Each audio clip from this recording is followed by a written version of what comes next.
Welcome to Wilgress Books this evening.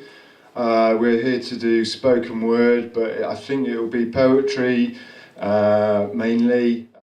Someone once described to me poetry as being like comedy, just without the punchline really. Yeah. Early morning, late night. Now it's town centre 8, let's not be late, you better wait. Like a stick in the ocean, awash in this motion, tonight moon shines so bright.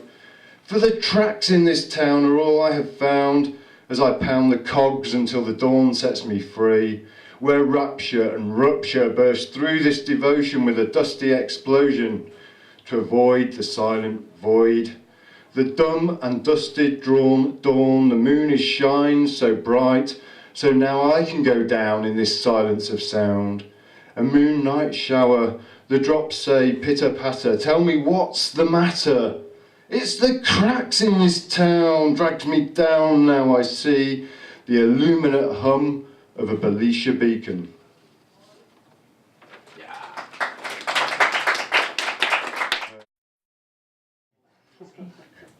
Speak with forked tongue, speak with forked tongue. You lie to me when all I ask is the truth. The computer tracks your every move, by the state. I long for the anonymity of the past. I long for the anonymity of the past. White man, white woman. White man, white woman. White man, white woman. I long for the anonymity of the past. You speak with forked tongue, white man. The Indians at one with nature, white man. White woman, white man, white woman. You speak with forked tongue. The Indians at one with nature. The Indians at one with nature. You took their lives, you took their land, but you had more power than them. You had more power, you had more power. You put them on reservations, white man, white woman. You put them on reservations and gave them fire water to pacify them. White man, white woman. White man, white woman. You gave them fire water to pacify them. You take but you don't give back. You take but you don't give back. I feel violated and alone. White man, white woman. White man, white woman. Who cares? I thought, who cares? Who cares? It's dog-eat-dog out there. It's dog-eat-dog out there, but who cares? I'm all right, Jack. Keep your hands off my stack. I'm all right, Jack. Keep your hands off my stack. New car, caviar, 4-star daydream. Think I'll buy me that football team. Everything's on fire. Fire, fire, fire. Everything's on fire. Fire, everything's on fire. Fire. The worst thing than flying. There's only one thing, human species, that's worse than flying. Only one thing worse than flying, human species, and that's a forest fire. A forest fire, human species. You're taking too much. You're taking too much. But pour me another beer. Pour me another beer.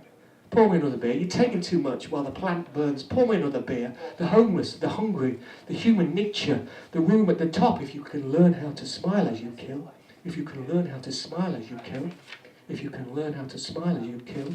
While the rich in their sleep in feather beds, laughing at those with nothing to eat and nowhere to sleep. While the rich in their feather beds with nowhere to leave. With nowhere to eat and nowhere to sleep.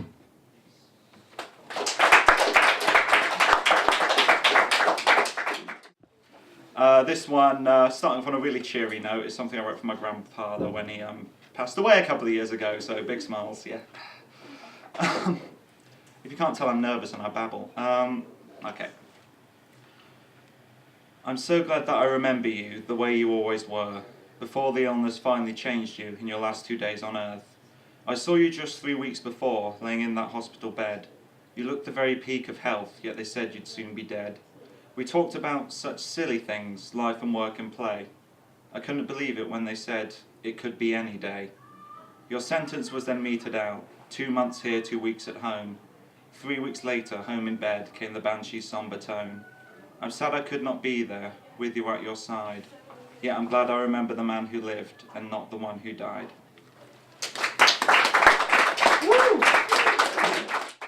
I've only got 2 things to read and they're relatively short, so I won't keep you captive for too long. So yeah, this one's called Jazz. I wrote it for my level 3 dissertation when I was a student, so it's a bit old, so we'll see how it plays tonight. Jazz spills like whiskey in a glass, and the girls in short skirts are wreathed in blue smoke. The burning red night draws out, the band plays on.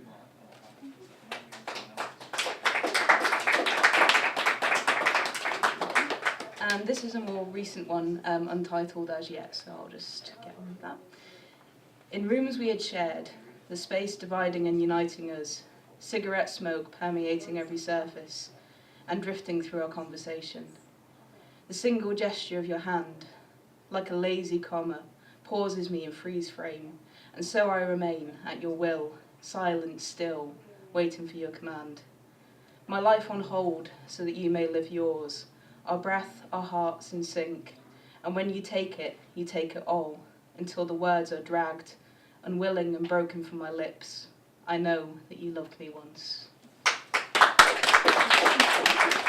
Hello, sorry, I didn't bring anything with me, so I've just wrote this now. This is called Joanne Bates Barnes Mahoney. You are the first thing that comes to mind when I set upon a task of writing and thinking and walking and being. It must be your mustard-tinged eyes and flesh that hold too much of sagging skin and splitting veins, and when you lie down in a dog-shit-sown garden in the pale heat of summer afternoon, your breasts are hanging out of a salmon-pink Primark tee, openings revealing long tendrils of armpit hair, an overflowing bin of beer cans and bottles, and scar upon scar of purple skin mottled. You are the fly on my wall, my council estate whore. A leaking mouth full of grey teeth, tripping on the curb. You spit, you split, you sow that dog shit in that garden of paled summer's heat. So I will start with a poem called Inside. A while ago you seemed sad, to be asked why you seemed glad, and yet your response was dull and lying. You said you were fine despite the crying. And so I thought rather than reason I'd perform a personal treason, a special invitation between me and you, a private moment for just us two. I unzipped the outer layer of your skin to reveal the hidden levels of you within, pushed aside the muscle and blood, cleaned my feet of dirt and mud. Then I climbed through the hole, tunneling towards your so-called soul. Making progress, I struck bone, a series of interconnected stones. And now at your spine I reached around, fingers exploring until they found your ribs, a cage containing a heart. And now at least the climb can start. I made my way towards your front, knocked your chest and heard you grunt. Now as I scaled the cage for lung, each new rib a rounded rung.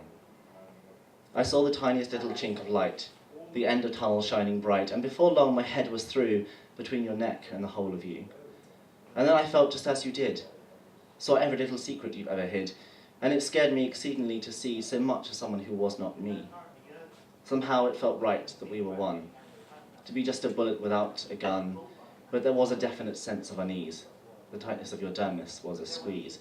Perhaps I thought this was not right, that the reason I'd had to fight was the need for privacy, and so I left you silently. I slept back down from under your skin, and left you to thoughts of me and him, and now we'll never know and never go back, because I've been up through your back. Really, it's more a bit of advice to anybody that's got a passion and a dream, is to follow it. It's called reflecting on dreams. Reflecting on what could have been, if only you'd followed your dream. Then your mind wanders through a valley of dreams with sadness in your heart, hearing a voice whisper, don't lose them in the mist of time. Time spent dreaming dreams and letting go, never to know. A life, living a life full of regret. And in your eye a mysterious glow, as if dreaming, letting them flow. Hold on to your dreams. That's what makes you who you are. If it's your desire, then dream your dreams, reaching ever higher and touch the sky. Follow that dream wherever it may lead you. Be what you aspire to be. It's who you really are. And live a life fulfilled, true to yourself and not as others expected. So keep on dreaming, making plans, turning your dream into reality. Be who you want to be, not as others expected. Thank you.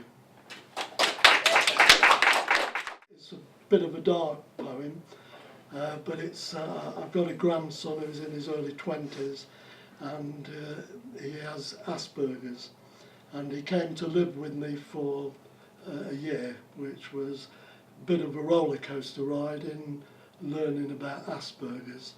And the biggest problem he had was suicidal thoughts. And on one of his good days, I asked him what was going on when this occurred. And this poem called Dance With Me is based on what he told me, because he told me it was like he got the voice of what he called death in his head, taunting him to want to take his own life. Dance with death, the voice says. Take the blade and dance with me. I will end your misery. Take this chance and dance with me. My music can be so soothing as we are slowly moving to the tune I play. Dance with me until the end. I will calm your troubled mind. So unwind and let me soothe you. Let me move you. As we dance to emotion, you will have this notion of ending time. So dance with me. The blade is inviting, exciting me into dancing death's tune. I swoon and sway as I dance away. In this hypnotic trance I dance, dancing on into the night, as death whispers in my ear, your life will soon be ending. Dance with me until the end. I will calm your troubled mind. So unwind and let me soothe you. Let me move you. As we dance to emotion, you will have this notion of ending time. So dance with me. With blade in hand, I say goodbye, as I'm invited to do death's calling. No more tormented by life's undoing, screwing me up inside my head. Life has been so unkind, so I unwind and prepare to be free. Dance with me until the end. I will calm your troubled mind. So unwind and let me soothe you. Let me move you. As we dance to emotion, you will have this notion of ending time. So dance with me. Dance with me no more. The door has been opened. Step over. Come on in. Welcome to death's glory. Oh, how they will tell your story of someone with a troubled mind. Thank you. I've never felt at home much in this carcass. It's always felt like an uncomfortable confinement. Flesh-walled limitation, soul encasement, deprivation. What good is this skin offering? Base sensations. I long for freedom. To fly through galaxies, universes unrestricted. To feel completely, truly limitless.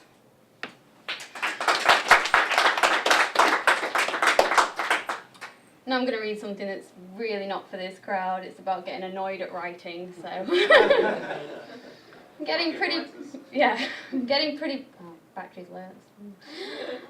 pretty pissed off at this poetical nonsense, romanticising the shit out of everything. Fantasising, fabricating moments, pre and post tense, never living in the present. I'm beginning to think writing is an affliction, encouraging my imagination to live in preoccupation of an unattainable destination. My dreams are nothing more than a hollow manifestation of an overactive soul's idealization. Life, in comparison, is empty. Nothing.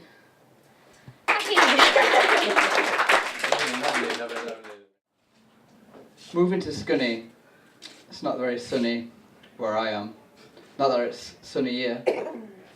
There ain't any money either. Moving to Scunny. It's not very sunny, and there ain't any money, so I don't know why I'm moving here. Moving to Scunny. I don't have no money. I'll write to say when I get here.